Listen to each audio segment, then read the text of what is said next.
be starting in just a minute, folks. We're just waiting for a speaker who's going to explain the zoning issue to us to arrive. Just be patient with us.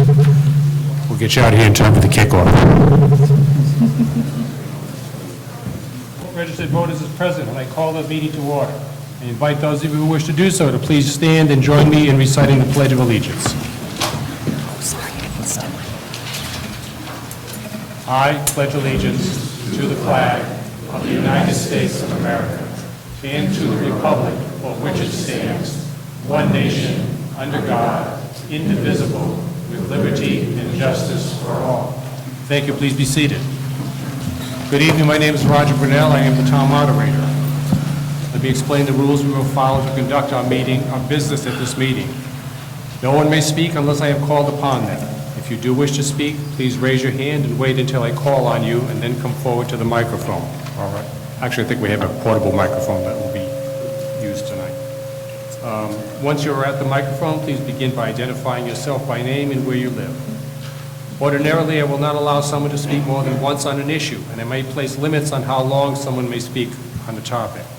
If there are times when any of you wishes to address a question to another speaker or to one of our officials, you must do so through me, and then I will call on the appropriate person to respond.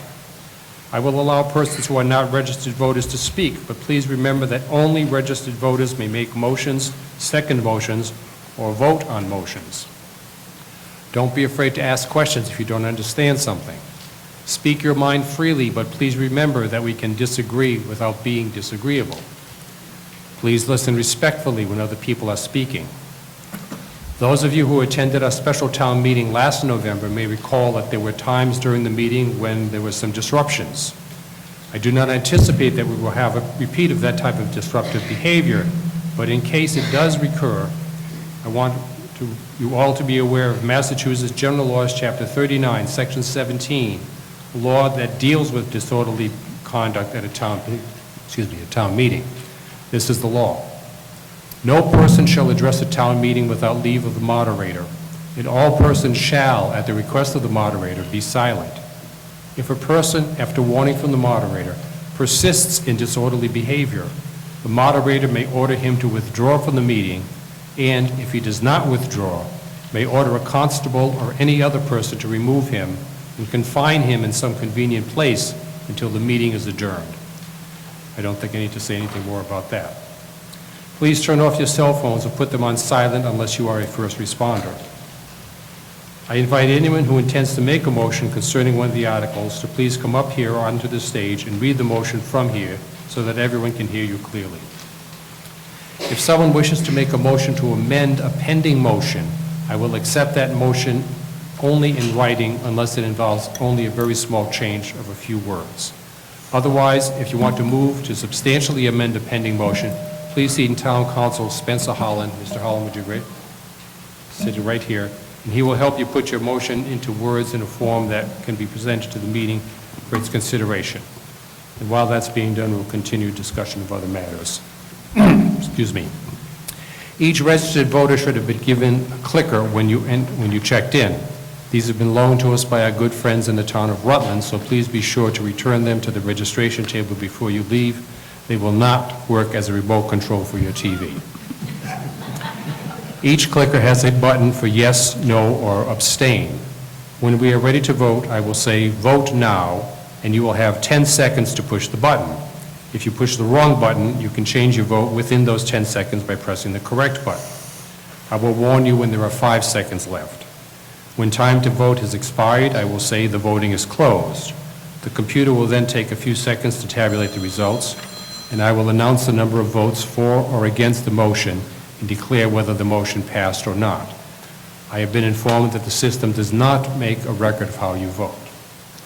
We'll have a test question to get practice. Get your clickers out. Here it is. Will the Patriots win the game tonight? Vote now. 5 seconds. Voting is closed.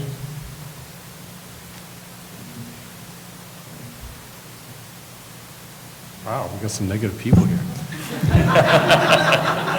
Yes, 51, no 22, and 6 people couldn't care less.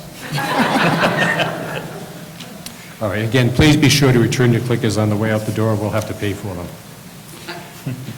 This is a special town meeting of the town of Paxton being held on December 1st, 2025. The return of the warrant for the special town meeting shows that it has been properly posted. Before we begin the business of this special meeting, I invite Ms. Anita Fenton to come to the stage for a special presentation to be made by the chairperson of the Select Board, Mr. Peter Bogra.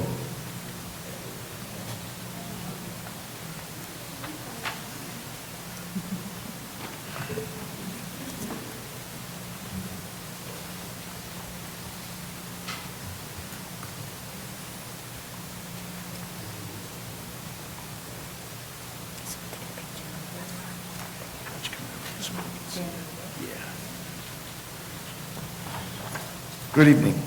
It is a true privilege to stand before you to honor someone whose dedication and service have left an unmistakable mark on the town of Paxton.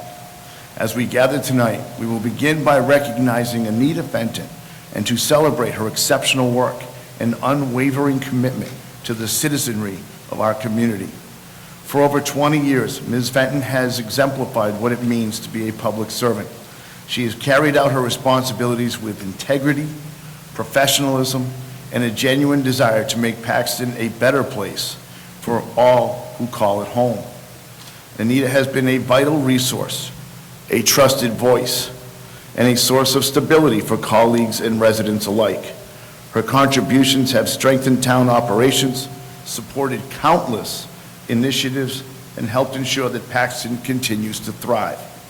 But perhaps just as importantly, Anita has set a standard for what community service should look like by volunteering her time in areas such as the Historical Commission, 250th Celebration Committee, Historical District Study Committee, Cultural Council, CPA Board, Master Planning Committee, Election Officer, Scenic Byway Committee, Local Historic District Commission, and Paxton Days.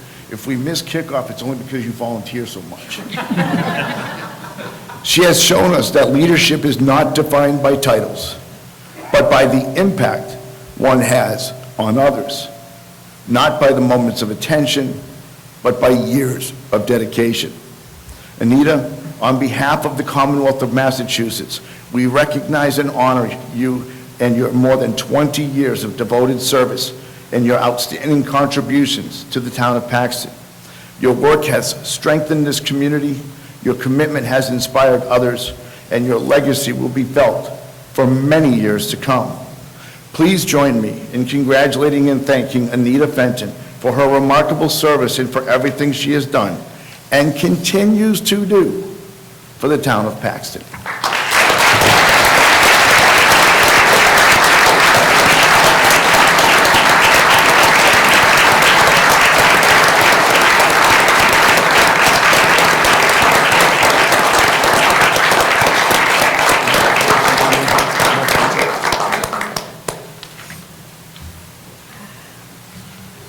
I just want to say a few words because I know it's a busy night, but I'd only make one change on this. I would probably add about 60 more names because in reality, whatever I have done has been in a group of 5 to 7 or more. Now, the town of Paxton is small, but the fact that it is doing so well is for two reasons. We have an amazing set of employees. They are dedicated, they are honorable, and they are proud of what they do. They are proud of the town, so they work hard for all of us. And then we have volunteers, many, many volunteers. Some are no longer with us, like Bob Wilby and Joan Bedard and others, but they made an impact. We have present volunteers, and I look around and I can see the face of many people who have sat across the table from me. And there's one person who's done a lot as a volunteer. His name would have to be on here, because after 55 years, I've said, Richard, can you please help me with this? And he's always said, sure. So his name is on here too. Now, an important category, future volunteers.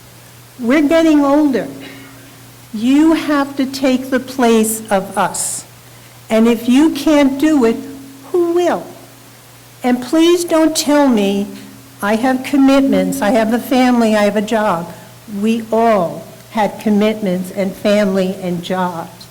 You have to make time for things that really matter.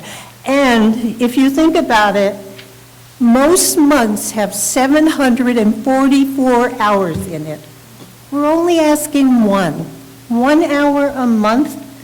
Join a committee, see what you can do, be part of things, because you can make this town continue to be something we can all be proud of. So since I can't change their name on here, can you all join me in joining in thanking all the volunteers, all the town committees, the town employees, everyone who made this town what it is. Thank you. Bye-bye. I'm going with you.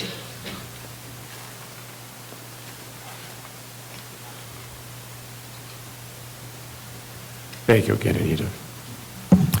Anita is a living embodiment of the phrase, if you want to get something done, ask a busy person to do it. And by the way, she and her husband, when they both started doing volunteer work for the town 50-something years ago, had very dark hair like mine. They don't anymore. All right, let's get started. We have 8 articles to deal with. We're going to deal with the first 6 pretty quickly, I think. Article 1 is Special Injury Leave Indemnity Fund. Is there a motion under Article 1? Mr. Bogren.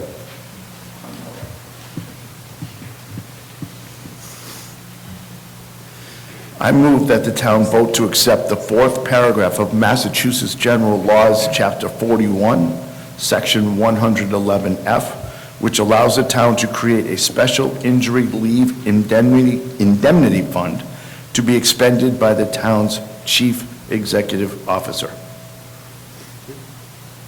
Is there a second to the motion? Second. Okay. And the recommendation of the Select Board? Approval. Is for approval. The recommendation of the Finance Committee? Approval. Is for approval. Is there any discussion or questions? All right, this vote, yes, sir. Someone's got the microphone right there. Nick Schultz, 10 Brooks Road. I'm just wondering, do we have workers' comp insurance in town? Who can answer that? Yes. Yes. So do they receive, if someone's injured, do they receive the workers' comp insurance and then their pay on top of it? No. Okay. Any other questions? Yes, ma'am, over here. Just step right to that microphone. Go ahead. Yeah, we're all set.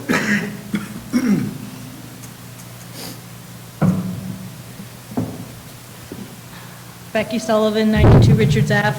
So what is this for, and where is the money for it coming from? So essentially, all this does is create an account to receive the money from workers' comp so that it can be then applied to the budget for the various departments that should be having their compensation line items offset by that workers' comp money. That's all it does. Thank you. Anyone else? Question? Yes, sir. Come right up to the microphone, please. Paul Sullivan, 4 Woodland Drive. A little more detail on workers' comp. The town is self-insured for workers' comp. Is that correct? Yes. Mandatory, can you answer that? Yes, we are insured for workers' compensation. Okay, and is there currently, how is that, is it funded on an as-needed basis, or do you have money set aside for that? It's an as-needed basis, Okay, fine. yeah. Okay, thank you. Anyone else? Okay, ready to vote? This vote requires a simple majority. Get your clickers out and vote now.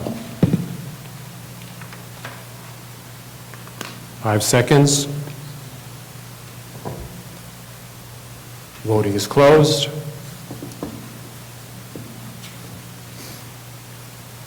All those in favor, 74, opposed, 16. I declare the motion is passed.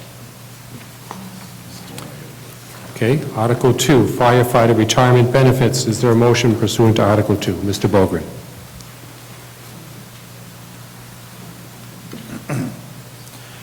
I move that the town vote to accept the provisions of Massachusetts General Laws, Chapter 32, Section 4, 2B, and Massachusetts General Laws, Chapter 32, Section 4, 2B and a half, to allow permanent, intermittent, or call firefighters to be credited with full-time service for the purpose of calculating retirement benefits in accordance with Chapter 32 of the Massachusetts General Laws and other applicable laws and collective bargaining agreements.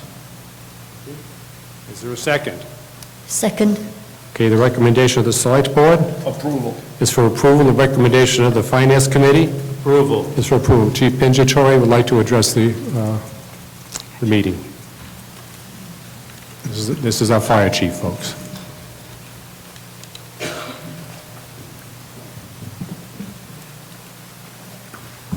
Good evening.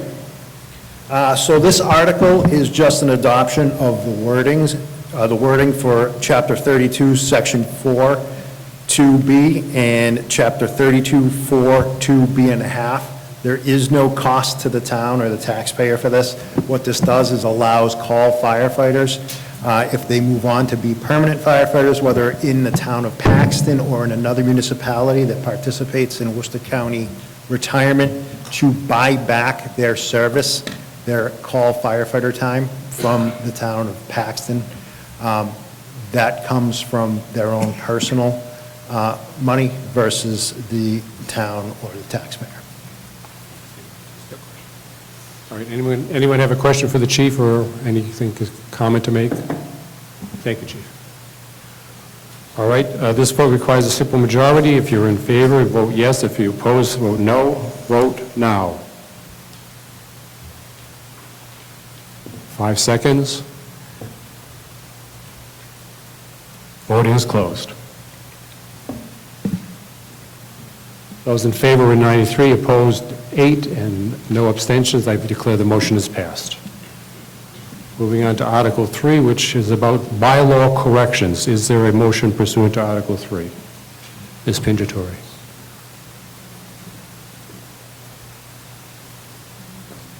I move that the town vote to amend the general bylaws by adding the following new ministerial edits bylaw.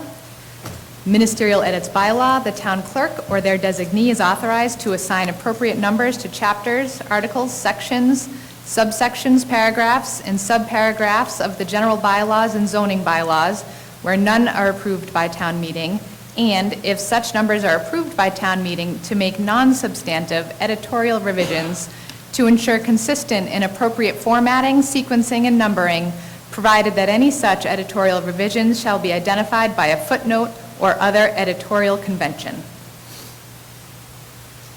Thank you. Is there a second? Second. Okay.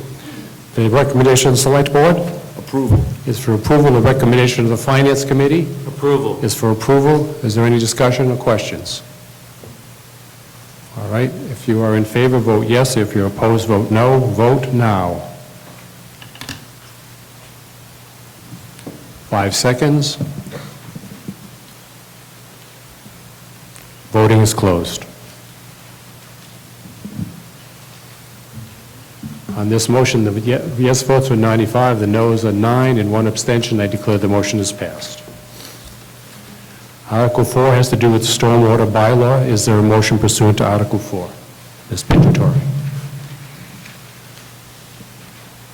I move that the town vote to amend the stormwater bylaw as shown in the document entitled Stormwater Bylaw on file in the town clerk's office and available for inspection during regular business hours.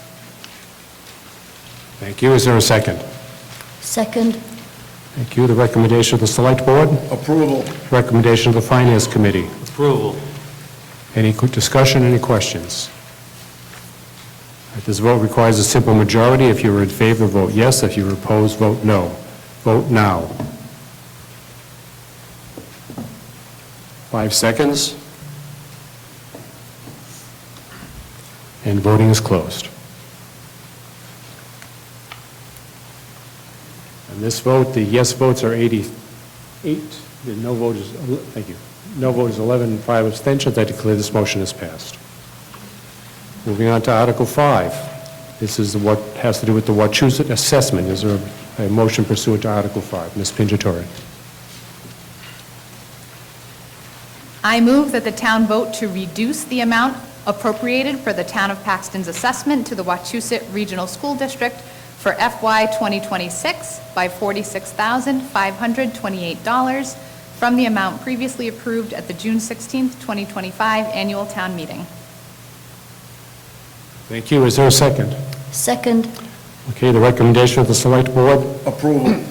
The recommendation of the Finance Committee Approval. is for approval. Is there any discussion or questions? Okay, this vote requires a simple majority. If you are in favor, vote yes. If you are opposed, vote no. Vote now. 5 seconds. Voting is closed.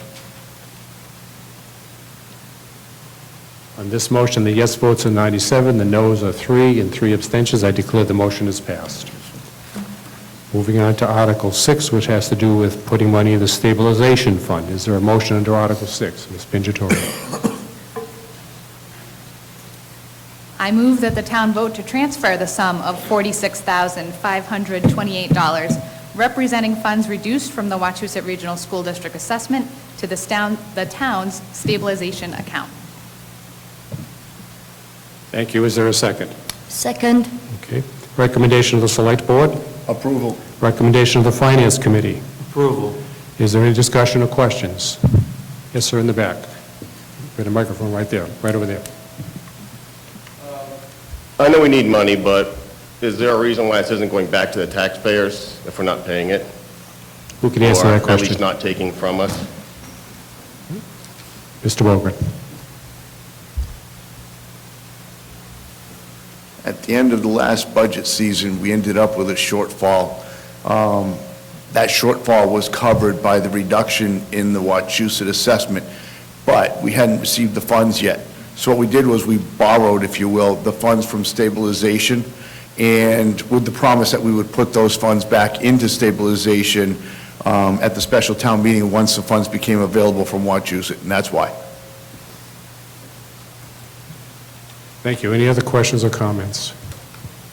Okay, this vote requires a simple majority. If you are in favor, vote yes. If you are opposed, vote no. Vote now. 5 seconds. Voting is closed. On this vote, the yes votes were 100, 4 no votes, and 2 abstentions. I declare this motion is passed.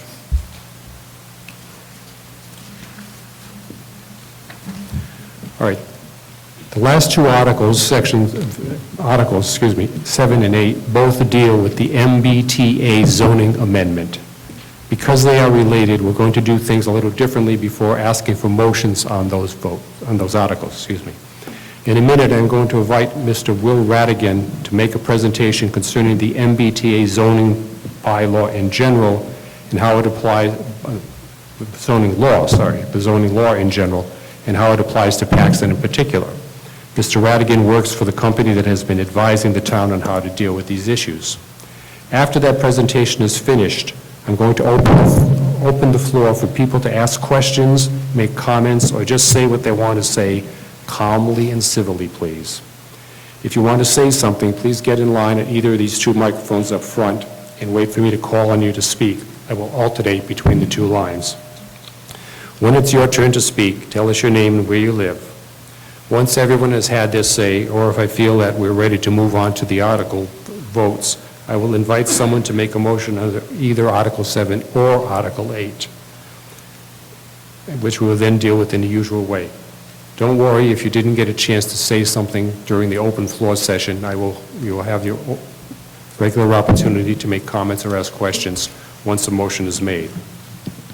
After we have dealt with the motion on the first article, whether or not it passes, I will ask if anyone wishes to make a motion on the remaining article. And if there is a motion and a second, we will proceed as we usually do on the motions. I now invite Mr. Radigan to make his presentation. Mr. Radigan, please come up.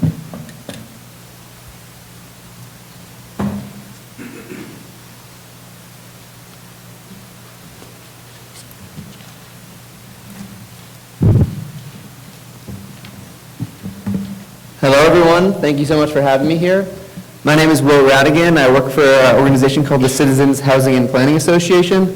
For the last 6 months or so, I've been working with the town of Paxton to work to understand how the MBTA Communities Act impacts the town and work with the town to come up with a plan for compliance.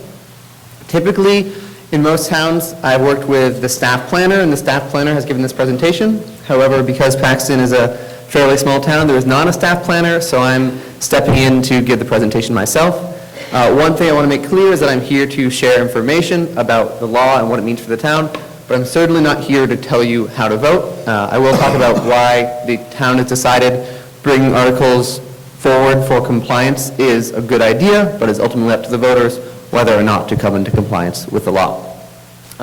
So if we can move to the next slide, I'm going to talk a bit about what this law is, and then as I move later into the presentation, I'll talk about what Paxton's plan for compliance looks like, and specifically what the 2 areas Paxton considering are, and how the town came to the decision to put those forward to town meeting. So to set the stage, the MBTA Communities Act is a law that was signed in 2021 by Governor Charlie Baker that requires every community that is near MBTA transit to choose at least one area where property owners can have the option to build triplexes, townhomes, or small apartment buildings. And the goal of this law was really to cut some of the regulation and red tape that has made it difficult to build middle-class homes in Massachusetts. Moving on to the next slide. And to review which towns this affects, it affects every community that either has its own T or commuter rail station, or communities that are next to or nearby towns that do. And in practice, that means about the entire eastern half of the state, with a few exceptions. And while some of the media coverage has focused on the few communities that have missed their compliance deadlines, what I want to highlight is in blue, those are all the communities that have already voted to adopt a zoning district that puts them in compliance with this law. So as you can see, it's the vast majority of the state, and also it's a lot of the towns surrounding Paxton, including Leicester, Auburn, Millbury, and Sutton. You can see Paxton's on the far west of this map. In gray, it's one of what the state has termed adjacent small towns, which means it's the smallest kind of town that has to comply with this law and has the smallest requirements for what it has to change to come into compliance. And it has until the end of this year to finish this process. As you can see, there are just a few other gray towns on the map. So Paxton's coming in at the end of what has been a fairly long process. Moving on.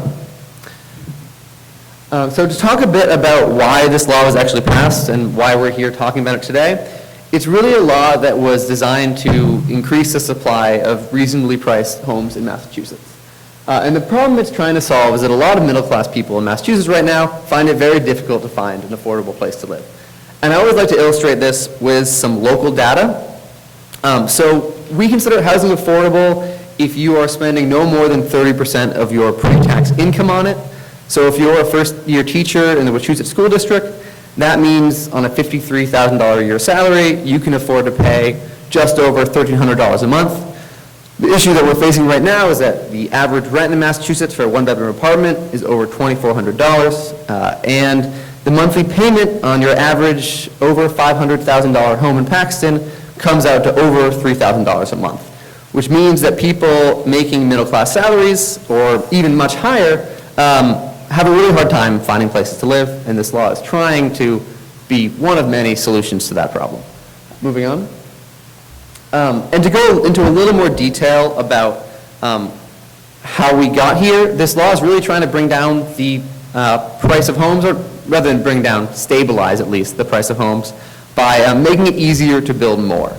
To show how we got here, I want to show a graph of what housing production in Massachusetts has looked like over the last few decades. And what you can see is that we built a lot of homes in the 60s, 70s, and 80s, and that really fell off in the 90s and hasn't recovered since. And that's caused really intense bidding wars that have driven the price up of the few remaining homes that are coming on the market. So moving on, I'll talk about how zoning can affect home building, because this law is not asking Paxton to build any homes, or is not making anyone at all build homes, but it is asking the town to make some changes to its zoning code. And I want to talk about how zoning is related to the rate of home building. First, just a quick review of what zoning actually means. So zoning is the rule book for how property owners can use the land that they own. Every town in Massachusetts has a zoning code, and Paxton has one as well. And a zoning code determines the shapes of buildings that are allowed to be built on a certain piece of land, their height, their size, how much of a lot they take up. It determines the distance between buildings and other buildings, or residential homes and industrial areas, and it determines what land can be used for, whether it's for homes, whether it's for commercial activity, or whether it's for industry. And the issue that this law is trying to solve is that Massachusetts municipalities have some of the most restrictive zoning codes in the country. Right now, our zoning codes in the state make it illegal for property owners to build 4 or more homes on a single lot in 96% of the land in Massachusetts.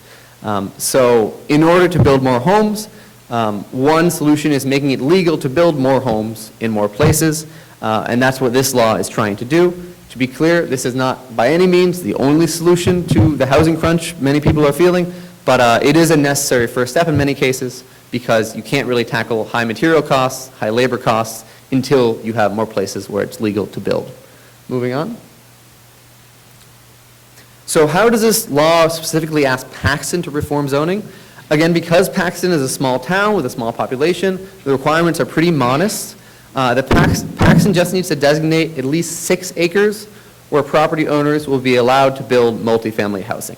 And that, to put that in perspective, that's less than 1% of the 9,400 acres in Paxton.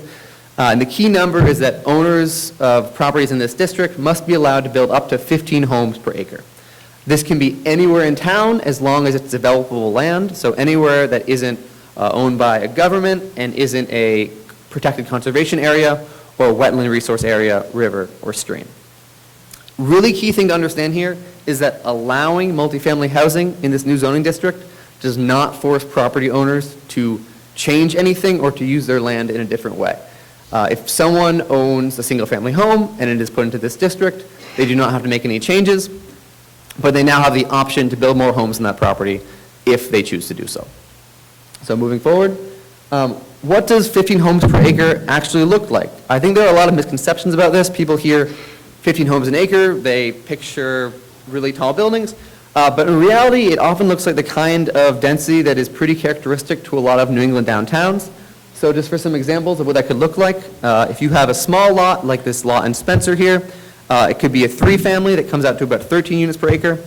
Slightly larger lot, it could be a 6-plex like this building in Leicester in the middle, or at the higher end, and this is probably a bit bigger than what you could see, it could be a small low-rise apartment building like this example in Holden, which has 23 homes on almost a full acre, but that comes out to 27 units per acre, so again, that's a little larger scale, a little denser than what we're talking about here in Paxton, but these are the kind of buildings that property owners would be allowed to construct. And moving on, another question I get often is what kind of income range would this type of housing be serving? And the fact is that most homes, or the vast majority of homes that might be built under this law would be market rate homes, which means the private market would set the price. However, there are some things we probably know about what the prices could look like. We know that they'll probably be cheaper than single-family homes because they'll be smaller. And we know that that might provide options for people that otherwise don't qualify for income-restricted affordable housing. And right now, there's a real gap between people who qualify for income-restricted affordable housing, who need to be making less than about $70,000 a year in Paxton, and folks that can afford a single-family home, who need to be making about $140,000 a year. These kinds of homes would really try to serve folks in the middle. Moving forward. Besides people who might be able to afford these homes, there are a range of other groups that might benefit from multifamily homes, even if they could afford a larger single-family home. Some stories I often hear are just older adults who live in large homes, they don't want to maintain anymore, but want to stay in the same community, often really struggle to find affordable apartments or condos because there just aren't many around in more rural communities, so it benefits folks like that. Another common story is divorced parents who want to remain in the same school district but don't need a whole home for themselves. And also just young couples and individuals looking for their first condo and apartment. And often I hear as well about police officers, firefighters, teachers, local small business owners, employees who want to live in the relatively expensive communities that they serve, but don't often have incomes high enough to buy expensive single-family homes. Moving on. Just covering a few more FAQs. One I always get is because Paxton has very limited to no public sewer and water, and the districts we're looking at have none at all. People ask, how is this even possible? And the reality is that if someone chose to build multifamily housing on their property, the town would be under no obligation to provide new sewer and water infrastructure to that person. So if someone wanted to develop, they would have to build their own septic and well systems if public water and sewer was not available. And the key thing here to know as well is that developers will only be able to build if they can find an affordable way to build their own septic and well system. So one more question. We talked a little about zoning. Again, zoning is not building, but what kind of building might we actually expect to see in Paxton? Because we're not forcing anyone to build here, we're merely giving one property owner the option to do so. So because of the water and sewer issues, we know that it's more difficult to build in Paxton than many other places in the state. So there's definitely no guarantee we'll see anything built immediately. We also know that the property owners of the parcels we're looking at don't have any immediate plans to build that we know of, so we don't expect any immediate development. But it's possible over the next decade, 20 years, one of these properties could change hands, the owners could decide they do want to build homes, and we could see some modest development. But in the big picture is that we're not talking about development overnight. We are giving property owners the option to build in the future if someone decides to do that. Okay, moving on. So just to overview, some of the benefits that the town saw in complying with this law is A, everything the law intends, which is it would create more opportunities to build more reasonably priced homes. B is that the state government is conditioning a lot of grant funding on compliance with this law. So a lot of funding for road, sidewalk, and sewer upgrades, protecting areas from storms and flooding, land conservation, economic development is contingent on compliance with this law. So to remain eligible for all that grant funding, voting for something that puts the town in compliance is really important. And the third element is that by coming into compliance, the town of Paxton would avoid legal action. This is state law. It's not an optional program, so the town can choose where it decides to put this zoning district, but not whether to create a zoning district. And so if the town does not come into compliance by the deadline, it will face legal action from the Attorney General, which could lead to fines and fees, or it could lead to state officials deciding where the best place to put a zoning district would be for the town. That would ultimately be up to a judge, so we don't know how that would happen. But the big picture is, by coming into compliance, the town is voting on something the town created, whereas if it misses that deadline, there could be some unpredictable legal consequences. Okay, so now talking about how we got to the proposal we're here to discuss tonight. There's been a lot of outreach on this. It's been a pretty long process. In January 2023, the Zoning Bylaw Committee was created, and in March 2025, the Select Board voted to come up with a plan to put the town in compliance with the law. Since then, there's been a whole lot of work and community engagement. CHAPA and another consultant, Horsley Whitten, were brought on in August to go through a couple of different options and do some community engagement. And from August till now, Horsley Whitten, and the town have put together about 10 public engagement opportunities to share information. I see some familiar faces. Hopefully, many of you have heard of this before. This isn't the first time you're hearing of it. And if it was, I just want to point out that I know the town worked really hard to try to get the word out and did a lot of hard work in that direction. So how did the town identify some of the possible locations for this multifamily zoning district? So first, the town had to just look at parcels with at least 6 acres of developable land in the town, so private land without wetlands or conservation restrictions. Turns out Paxton has a lot of wetlands and a lot of conservation restrictions, so we didn't have as many options as we thought. We went through a lot of options that ultimately didn't pan out. What we also did is we solicited feedback at the public information sessions, and we asked folks to propose a property that they knew of that could be a good fit for this. We got a couple good suggestions from that process, but unfortunately, many of them didn't either did not meet the land area requirements or had too many wetlands or too much conservation land. We also sent letters to the owners of every property under consideration to get their feedback. Finally, once we narrowed it down to 4 priority sites, we shared a survey throughout the town on the website, social media, and message boards to try to get input on which alternative there was the most support for. And finally, based on the results of that survey, the planning board selected 2 districts that we're bringing forward tonight, and the town is considering whether to adopt one of them or even both of them if voters decide to do so. So moving on, the results of that survey. So we got 180 responses, which I believe is more people than are here at town meeting tonight. So I think not bad for something about zoning, which tends to be a little dry. Definitely one of the higher response rates I've seen in surveys I've worked on. And what we saw is that there was pretty clear support for 2 sites. There's a site off West Street that got 64% of people either supporting or somewhat supporting, and a site off Asnembumskit that got 58% support. So the planning board saw that and brought those 2 sites forward to town meeting. And I'm going to go over what those look like in a moment. So going over those 2 sites, the first site and the most popular site was on West Street. There is a 55-acre parcel on the border of Spencer that is primarily undeveloped. And again, the town only needs to identify 6 acres, so we selected in red a 6-acre portion of that parcel that did not have any wetlands or conservation land on it. And again, this is kind of on the border of Spencer. And going on to the second option. Second option is a single parcel. It's 95 Asnembumskit Road, 6.9 acres, so the entire parcel would be designated, kind of a perfect fit for this. And it's on the border with Holden. This one is a little bit less accessible, which is why some folks had concerns about it, but definitely would still put the town in compliance with the law.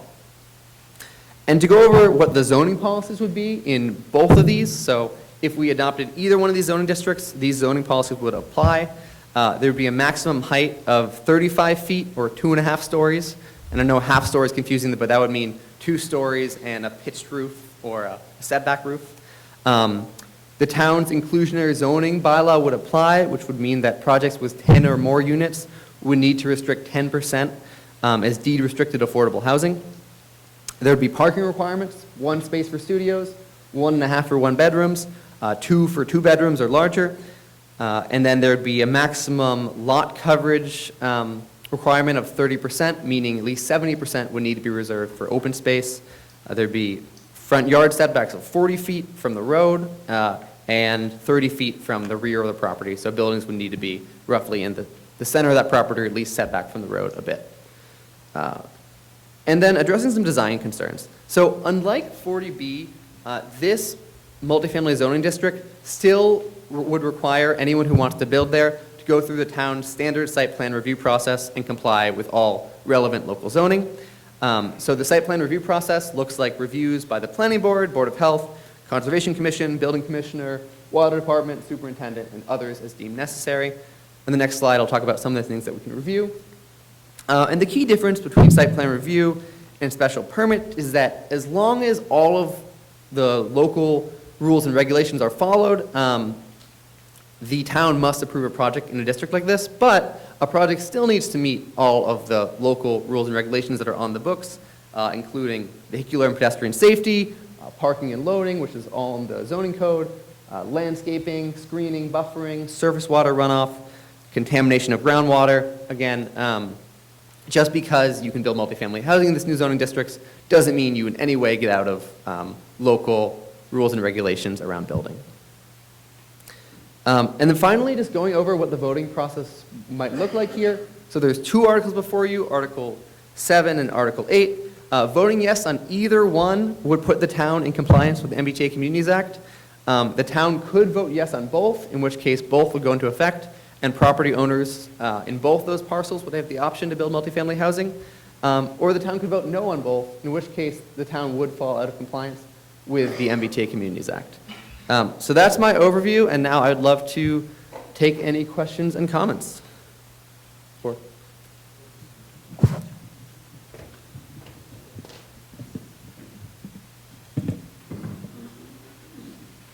Thank you, Will, for that presentation. All right, so as I said before, we're going to do something a little different. Rather than having a motion to discuss, we're going to open the floor for questions, comments, whatever you'd like to say. And if you want to say something, just come up to either one of the microphones, and I'll call on you, and then you can speak. Please, don't wait for me to call in. Just walk right up to the microphone if you've got something to say. Tell us who you are and where you live. Dennis Dow, 21 South. I just had a question on something. Do we know if either of the owners of these properties is willing to sell yet? Who can answer that question? Willing to sell? Willing to sell their property. Okay. I mean, it's not going to be taken by eminent domain, I assume, so it's just they have to agree to sell the property. Okay. Mr. Bagdis, can you answer the question? Want me to answer from here? Please. That's fine.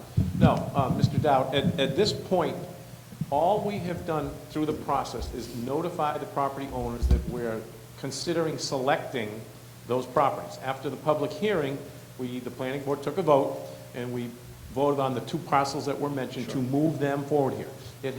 There is no forced anything, no eminent domain. Right. It just would put the overlay district on either the 95 entirely of Asnembumskit or on West Street, the 6+ acres that we deemed. There is no forceful event that's going to take place. Now, if nobody is willing to sell their property, does this meet our requirement because we've done what we need to do, but nobody's willing to sell? Or do we have to go back and pick more properties until somebody does agree to sell? No. Okay. All we have to do is designate an overlay district. So it could stay West Street and Asnembumskit for 20 years? Or longer. Or 6 months? Correct. Whatever. So, Correct. Okay, all right, thank you. Okay? Okay. Sir, did you want to speak? I'll go away, Neil. Brian Pellicano, 7 Crestwood. I just have a question. There is legislation passing around Boston right now to repeal the MBTA Act, and possibly with the election of a new governor, it will get pushed through. Will that automatically repeal our zoning if that MBTA Act is repealed? Who can answer that? Will?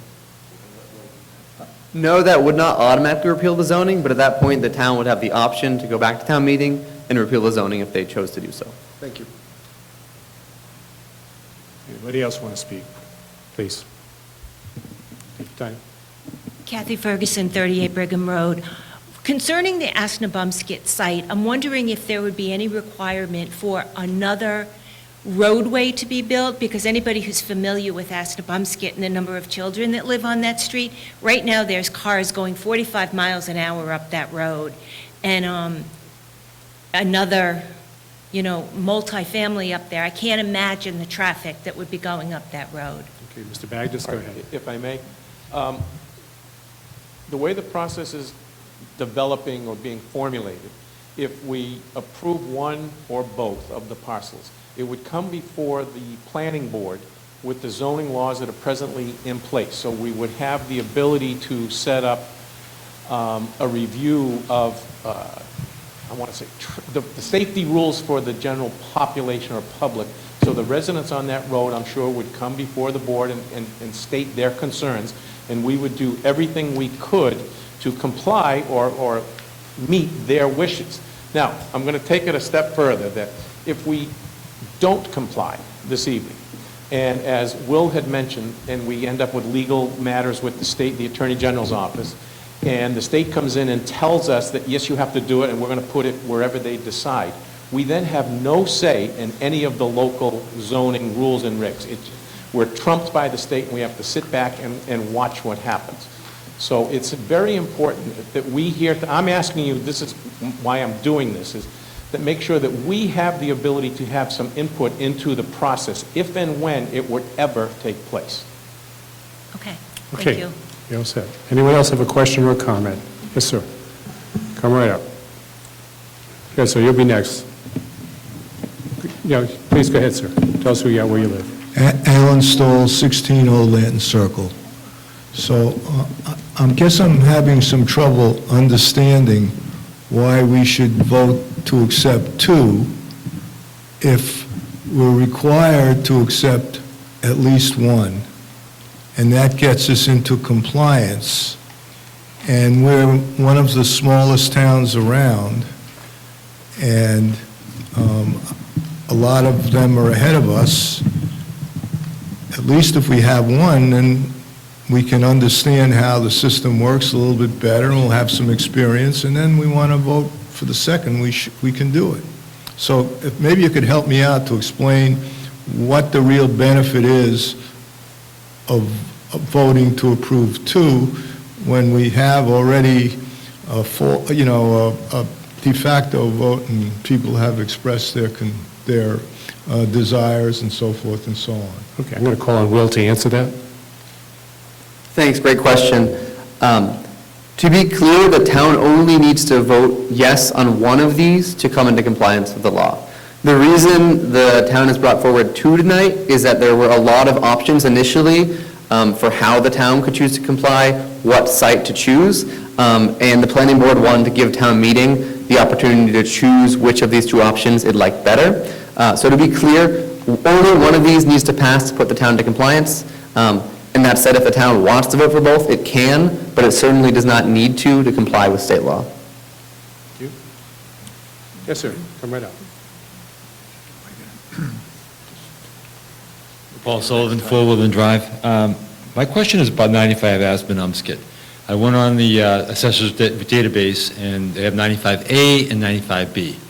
I think 95B is the top of the hill where the radio station, not the one that the new building up the top of the building, or I think it's owned by Verizon now, or is it associated with Verizon? Is that what we're talking about, or we're talking about the property on the left going up the hill that's all wooded, adjacent to the Greater Worcester Land Trust land?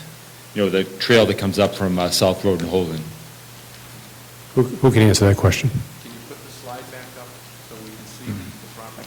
Yeah, it's really not clear on this either. And that's, like I said, too, I've lived in Paxton over 30 years. That's one of the most beautiful parcels in Paxton. I hike all the time. I know people go up to Thoreau's seat up there at the top of Asnembumskit.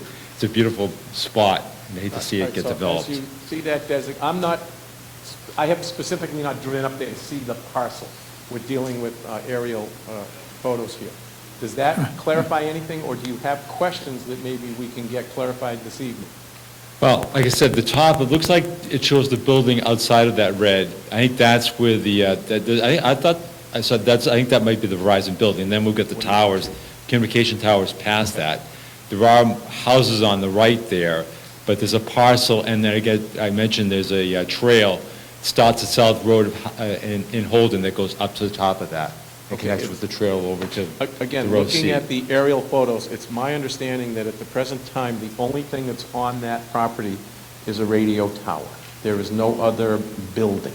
There may be the power plant or whatever is needed to run the radio tower for signals and whatever, but I don't believe there's any other parcels there, so. Okay, yeah, I'm still really not clear about where exactly that is, but, okay. I think you need to take a ride up there, Neil. All right. Okay, Hold on. thank you. Sir, would you step to the microphone, identify yourself, please, and maybe you can answer the question? Hi, Travis Tebow, the DPW Director here in town of Paxton.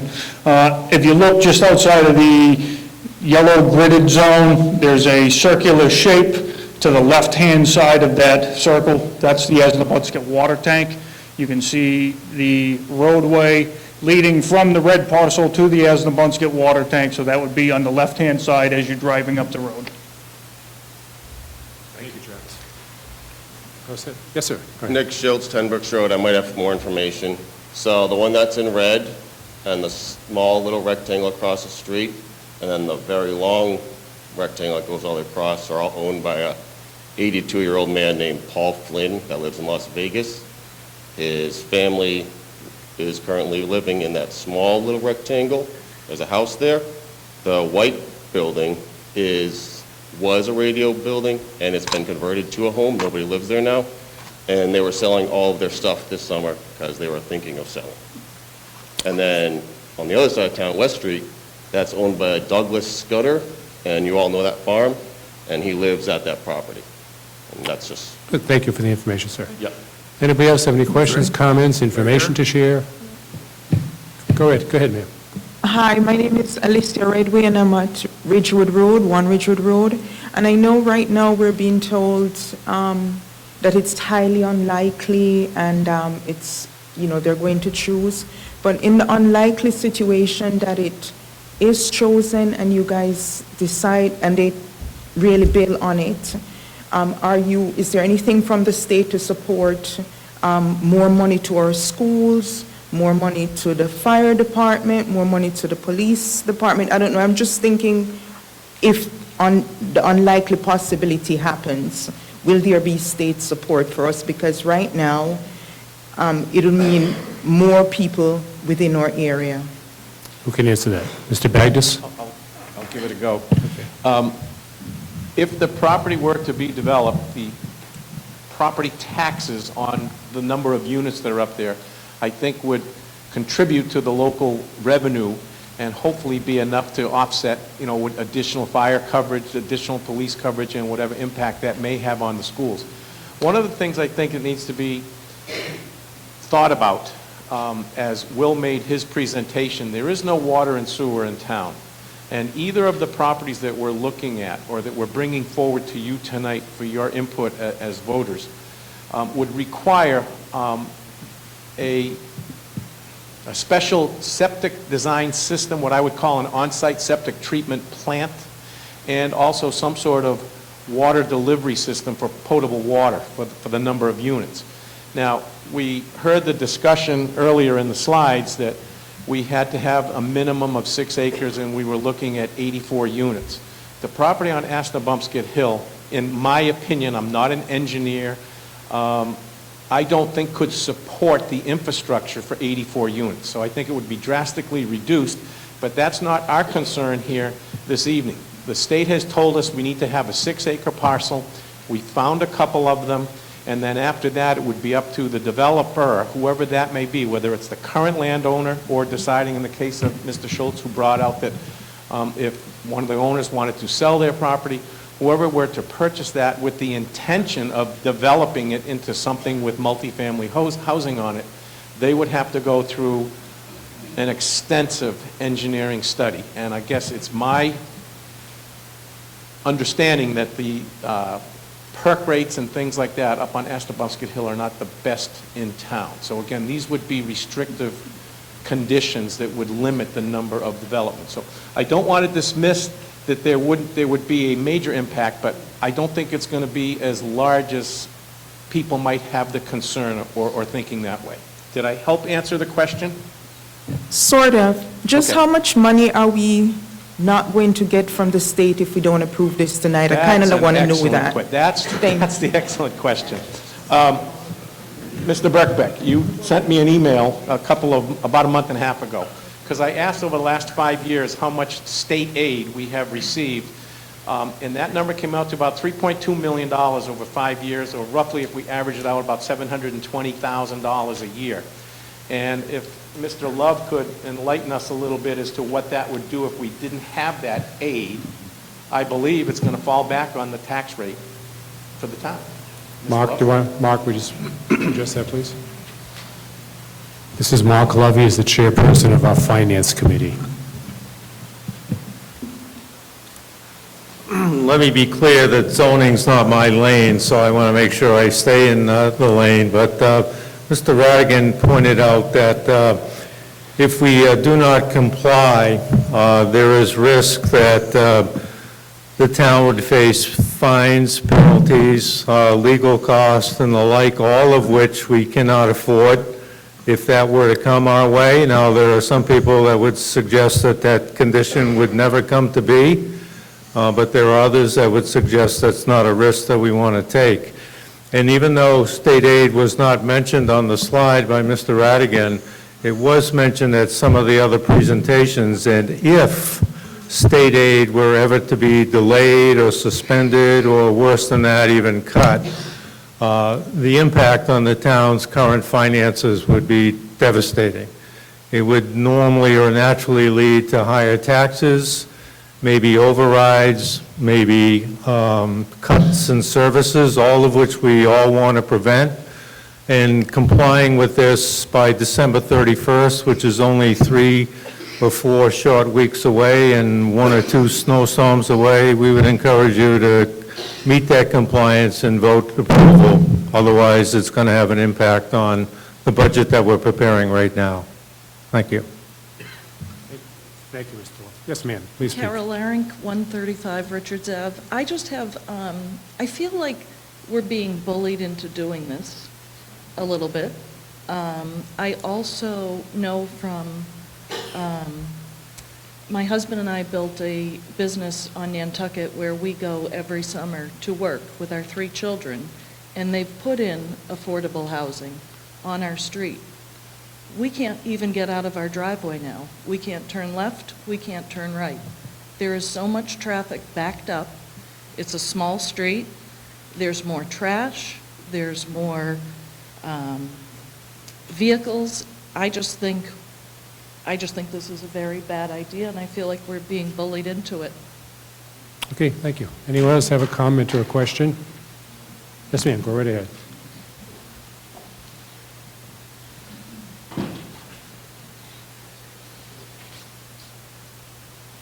Janice Stallmark from Walnut Street in Paxton. I think you answered one of the questions that I had, but you're saying we just need to zone this as needed in order to meet this MBTA, but we don't have to build on it. We just have to zone it. And it sounds like, from Mr. Bagdas, it doesn't sound like it might ever be buildable with. All right, so your interpretation is correct. However, I'm not forecasting when or if. I'm just saying that to be in compliance, if we create the overlay district, wherever that may be in town, parcel A or parcel B, or neither, whatever, that makes us in compliance with the state. And then it would be up to someone, whether it be the current property owner or somebody that wanted to come in and buy the property from the current owner, to decide what they may want to do with it. Compliance does not mean construction. So I don't want to mislead anybody that we're going to do this and all of a sudden the bulldozers will be here next spring and we're going to start doing what they want us to do. Are you picking a site that maybe isn't buildable? Well, the least buildable of all the sites? I guess that's going to be up to the residents here tonight. I don't see that there are 2 sides. sides. You narrowed it down to, I mean. No, I understand, but there are 2 sides to the issue. Some people were saying, well, let's choose the one that's least buildable because that will have least impact. And then there were other people that came to hearings and talked with the working group that we had created and said, I think it's a good idea to get some of this in town because we need to support those citizens or those people that want to live in town that maybe can't afford the $560,000 home and this and that. So I'm kind of betwixt and between. I want to sit on the fence. I would like to see it pass, but if it doesn't, I mean, I'm okay with that. Mr. Love explained some of the financial consequences if we don't do this. But Is it if you don't do it now? Do you have a chance? No. You December won't have a 31st. warning. We have been working on this It's now for or 3 years. Or right. you might have the consequences. It's nothing definite yet. Oh, no, the consequences are there. Okay. Mr. all right. Radigan, is All right, that correct? hold. All right, we'll get under control here, okay? Okay, I'm sorry, Ron. That's okay, okay. Mr. Radigan is going to discuss this slide that's up here, which is going to address your questions, madam. Can I also ask one last question, then I'll sit down? What does it have to do with the MBTA and the T? Anything? Sure, yeah, so first question with the MBTA. I know initial drafts of this law had it applying statewide, and then kind of as it worked its way through the legislative process, they thought about, okay, where does it make most sense to have new growth? And what the legislature decided is the place we want to encourage growth most are places that are near our major transportation corridors, are near the commuter rail, are near the T. And although I know Paxton isn't particularly close to the Worcester commuter rail stop, it's neighboring Worcester, and that same logic applies to about, I think, 70, 80 other towns around the state that don't have their own station, but neighbor another community that does. And the state decided those would be good places to encourage more homes. Second question about the consequences here. So this is no longer in any way kind of up for debate whether or not this is settled law. There have been 2 court cases that have challenged it, and both of them have confirmed that this is the law of the land. The first one, some people may have read, there was a court case of Milton versus the Attorney General, where Milton missed his compliance deadline, and the Attorney General sued the town to force them to come into compliance. That went all the way up to the highest court in Massachusetts, the Supreme Judicial Court, last January, and the court settled that this is the law of the land, and it's mandatory for all communities to comply with it, meaning that if communities don't comply, the Attorney General is in their rights to pursue legal action against those communities. There was also a second lawsuit, folks may have heard. A few communities argued this was an unfunded mandate, meaning they feared the costs would exceed any funding provided to them by the state. But again, the courts took that question up and ruled that this is not an unfunded mandate. There's no conclusive evidence in the eyes of the court that this will actually incur more costs on communities other than the basic costs of creating a new zoning district, which communities do fairly often anyway. And one reason for that is actually have some slides in this too, but just talking through it recently, a number of communities have done fiscal impact analyses of their multifamily zoning districts, and all of them so far have found that it would have a positive impact. Because the fact is, when you build new homes, the owners of those homes pay property taxes. And generally, all the studies that have been done so far have shown those property taxes would exceed the additional costs associated with serving new residents, whether it's through school costs, police and fire costs, capital costs, et cetera. I'm going to take a couple more comments or questions, and then I'm going to ask for a motion. And remember, once the motion's on the floor, we should still have debate and questions. Yes, ma'am, go ahead.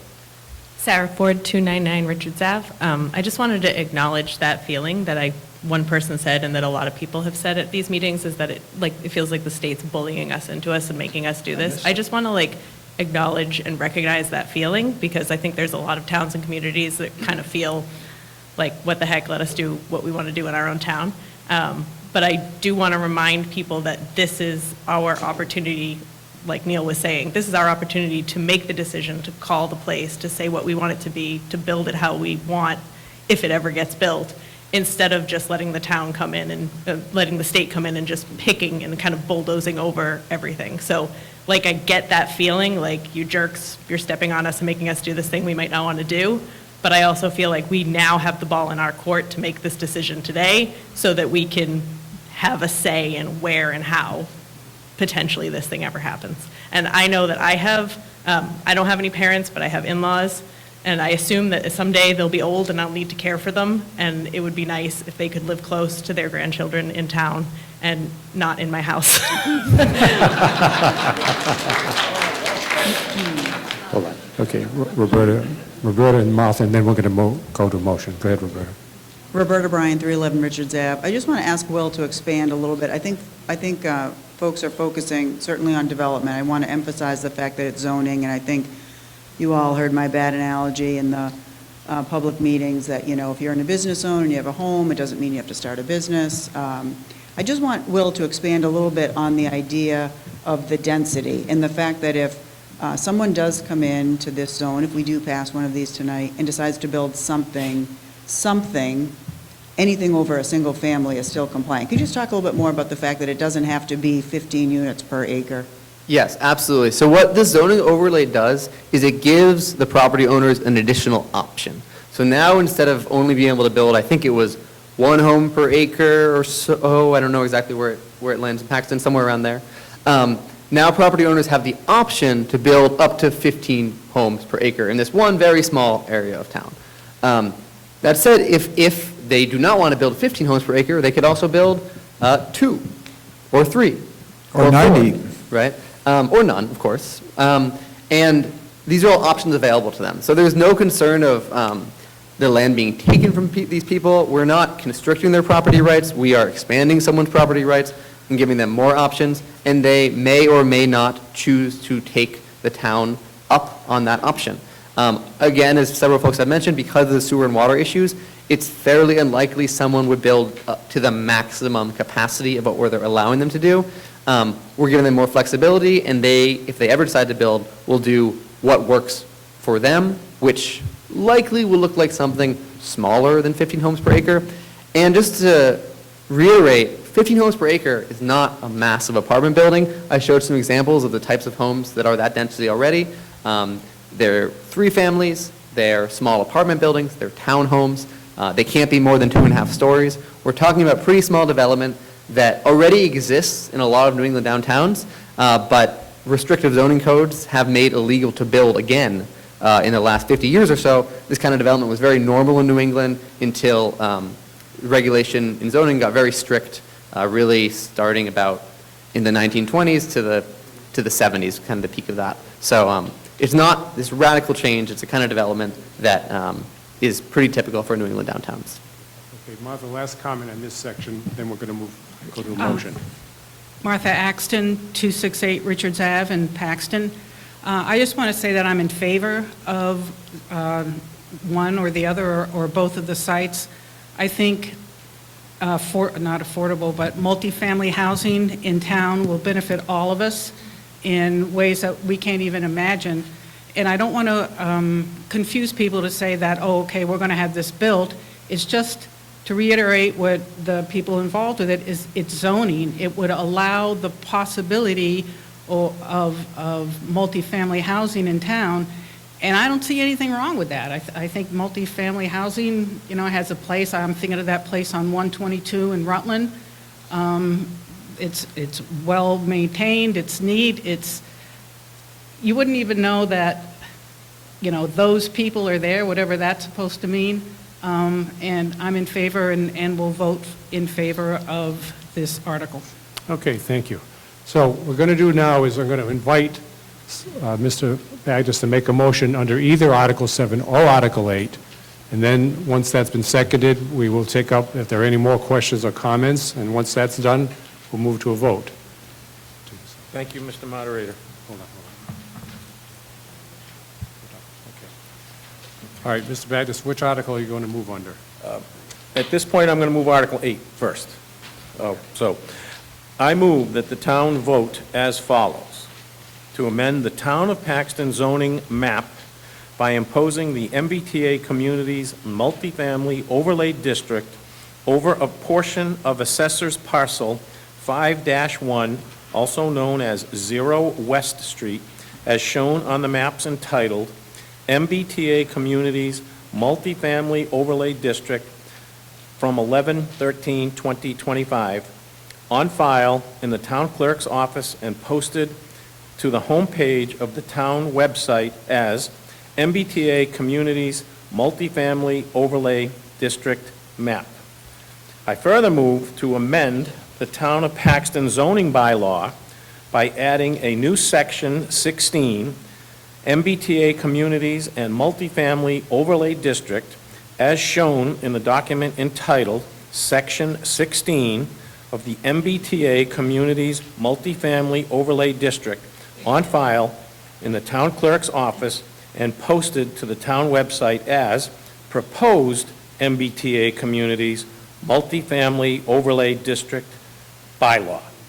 By adding to the end of Section 16.16.b.3 the following language: in the event of a conflict between this Section 16 and any other provisions of the zoning bylaw, this Section 16 shall govern with respect to the development of multifamily housing in the MCMOD,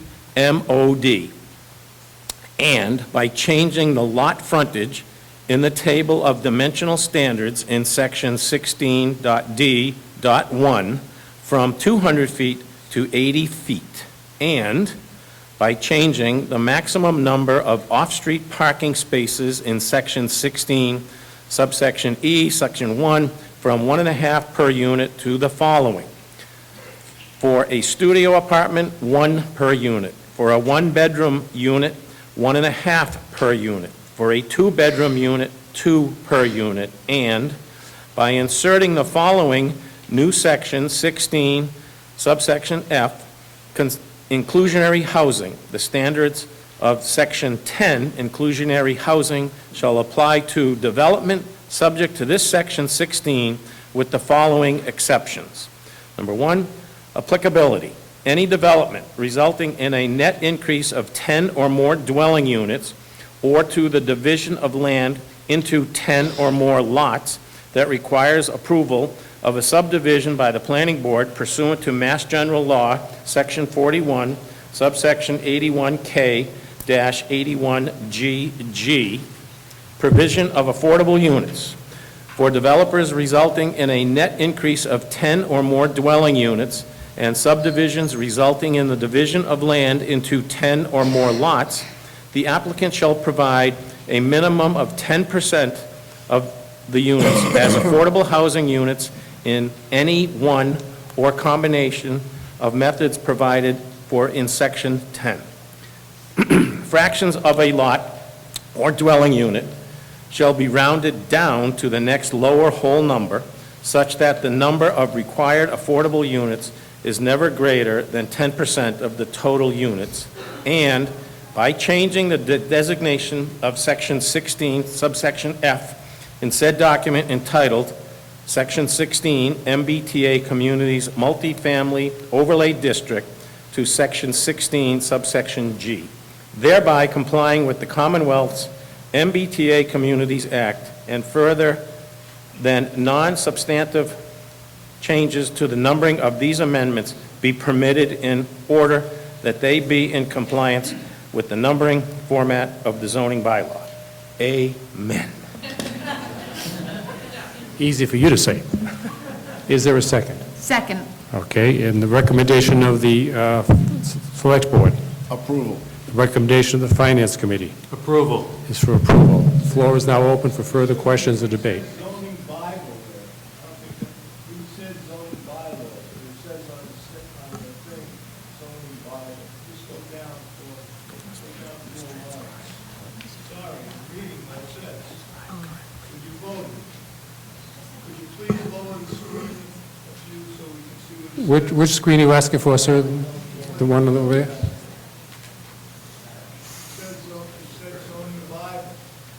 It's zoning. Well, sir, can I, hold on. That is a live transcription of what's being said for people that might have hearing problems. The motion is actually displayed up here. The actual wording of the motion has been up here in this screen.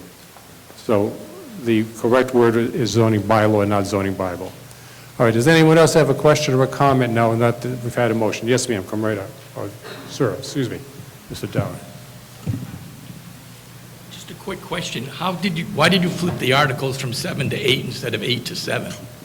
Go ahead. I mean, according to the thing, we go 7, 8. You've gone 8, and then you're going to do 7. Why? Well, yeah, I mean, I'm just curious because it seems like, if you have 8 first and then people vote yes, then they automatically may vote no for 7. So almost like you're prejudicial toward one versus the other. well, I'm really not. I guess when the articles were given to the Select Board, they took them in an order. I mean, it was just a random selection of order. After reviewing the warrant when it came out, I had a discussion with the moderator and said, is there a possibility that we could take them out of order? And he said, yes. So, I mean, personally, I would rather vote 7 than 8, but I don't know what anybody else thinks, but that's my opinion. Thank you. Hold that thought, though. You may get your chance. Okay, thank you. Yes, ma'am. Hold on, just a minute. Sir, it's a perfectly normal procedure at town meeting to take articles out of the numerical order. So nothing was intended by that. Yes, ma'am, go ahead. Hi, Ann Casamat-Cheney, 755 Pleasant Street.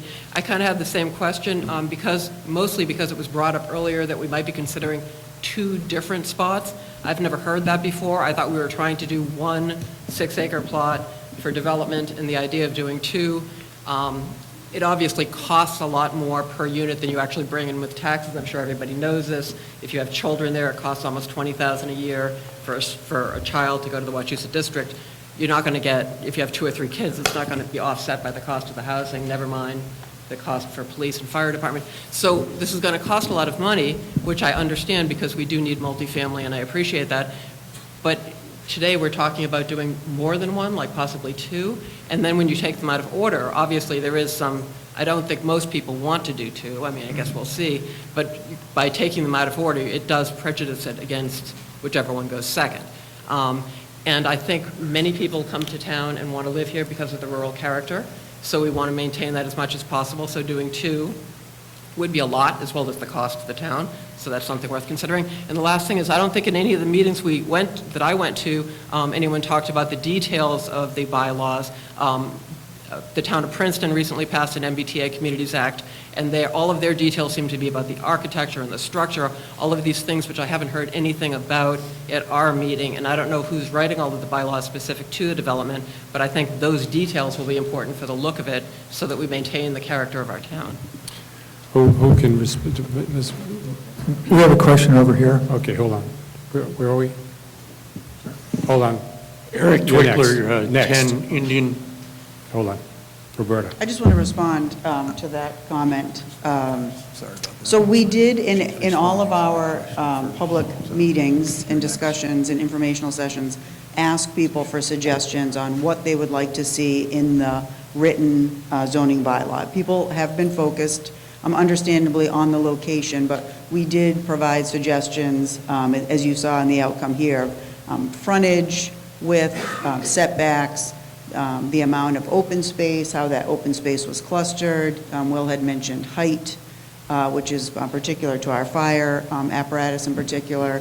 The one thing that we couldn't define, because it's, again, very subjective, and this has to be a clear, objective bylaws, we couldn't define character. So we couldn't say all the houses have to be pink, or they have to have, colonial-looking siding or shutters or roof lines. It had to be very objective, and so it has to pass Attorney General muster. So what we did in our best efforts was to gain people's input on how this would look. So we came up with the best suggestions that created what we thought was important to Paxton, which was the consistency of rural character, so making sure that we did have consistent open spacing, that we did have a narrower driveway by which the buildings would be located off of, so it looked more clustered and it would be more hidden. So we did do that. We did ask for input. And I just want to speak to the Article 8 being heard beforehand. That was an attempt. Mr. Flynn had approached us, who owns 95 Asnembumskit, I think at our second Zoom meeting, and it had expressed through the chat that he would like his property to not be considered for this zoning overlay. So out of respect for Mr. Flynn, we thought we would put Article 8 first, and we would then, if people still, depending on the outcome of that, if it does pass and people still want to talk about 95 Asnembumskit, they have every right to do, just like if we started with Article 7 and it passed, someone might want to move Article 8 to talk about that as well. But out of respect for Mr. Flynn and his statement to the working group at one of our zoning meetings, we decided that we would take Article 8 first and then see what the will of the people was after that. Okay. You're next, back of the room. Go ahead. Eric Twickler, 10 Indian Hill Road. At an earlier meeting, it was mentioned that if we do not approve and have the Attorney General certify the vote of the town meeting, that the entire town becomes an MBTA overlay. That was my understanding. Is that correct? No, absolutely not. No. By default? No. What would happen if this does not pass and we do not fall into compliance is the state can come in and designate an area, not the entire town, and say that this meets what we think you need to have. And as I said, at that point, it's kind of the Wild West. The state is then going to get to say exactly what, how, where, when. If they want 3-story buildings, they'll allow that to happen. If they want wide access roads, they'll allow that to happen. If they want to change the setbacks, they can allow that to happen. So thank you, and I want to just say the planning board did a heck of a fine job working on this over the last year or so. It was a group. I just had a quick solution. We have 3 buttons here. Can we choose one for one property, one for the other property, and the second for both properties? No, one motion at a time, sir. Sorry. Mr. Ford. Thank you, Roger. Francis Ford, Walbridge Road. I'm going to vote for this. I agree with what Martha Axton said. This is something, it's just the right thing to do, frankly. We have to do the right thing by doing this. And I'm going to vote for the West Street property and recommend that we pass over the Asnembumskit property, simply because I was concerned about the safety issues that somebody raised about Asnembumskit, but now knowing that Mr. Flynn doesn't want to be included, that makes it a no-brainer for me. So I'm going to ask people to vote yes on the West Street property. I'm trying to find something that's really more important, and that is that the Patriots are now ahead 10-0. So I'd ask people to vote yes on this article and pass over Article 7. All right, thank you, Fran. All right. Okay, hold on, Mr. Baptist. Hold it. Move the question. Is there a second? Okay, it's non-debatable. Nothing else can be said until we vote on that. Move the question means we're going to take the vote on the pending motion. That's all it means. So all those in favor, you're cutting off debate. All those in favor of cutting off debate, vote yes. If you're opposed to that, you want to talk some more, vote no. Vote now. 5 seconds.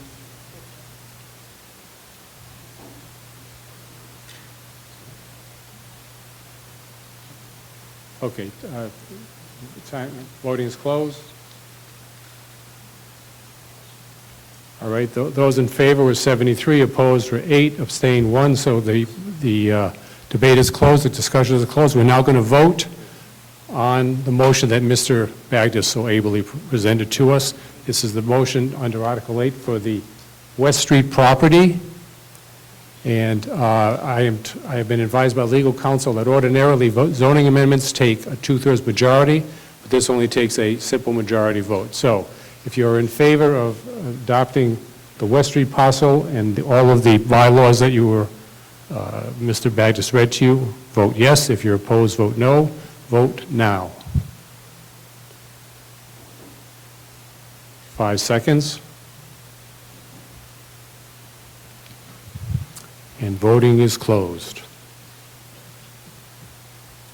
And the yes votes are 89, no votes are 16, the abstentions are 0. I declare that that motion has passed.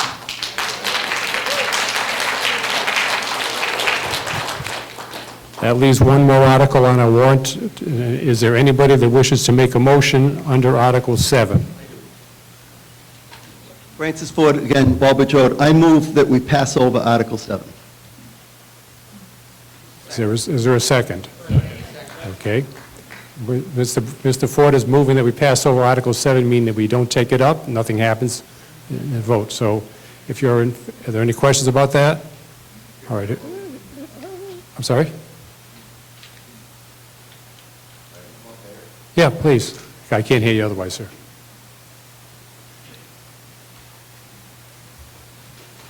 Matt Berryman, I live on Pleasant Street, 310. I feel like I just got railroaded, got pushed, pretty much pushed the larger of the two parcels, and to abstain from voting on the 7. If we're going to vote for a multifamily unit and have control over it on a 6-acre property, and that's what we're voting for, that's Asnembumskit.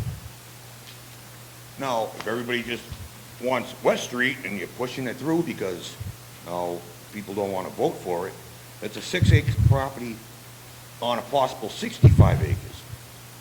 Yes, they don't want to sell that property now.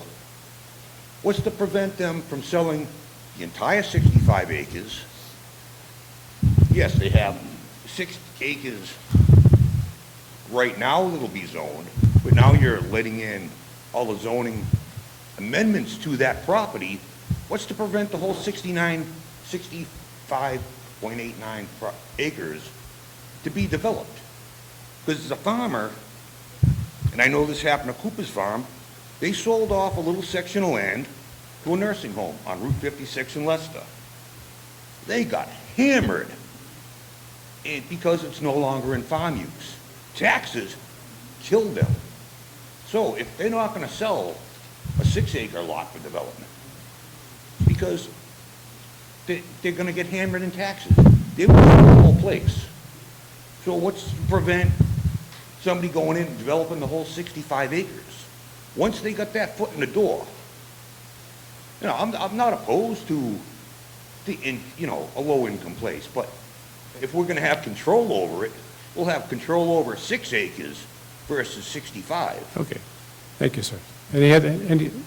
Most of the 65 acres All right, Franny, please. The motion on the floor is to pass over Article 7 and take no action on it. Is there any other discussion on that motion? All right, if you're in favor of passing over Article 7, vote yes. If you're in favor of, if you're not in favor of that, vote no, and vote now. 5 seconds. And the voting is closed. All right, and on this motion, which is to pass over Article 7, do nothing about Article 7, the yeses are 70, the noes are 28. I declare that no action is taken on Article 7. That concludes the business, excuse me, not done yet. Thank you. That concludes the business of this special town meeting. Please be sure to return the clickers to the registration table on your way out. I wish you all a happy holiday season. Is there a motion to dissolve? Second? All those in favor say aye. Aye. Opposed say no. Merry Christmas. See you all in the spring.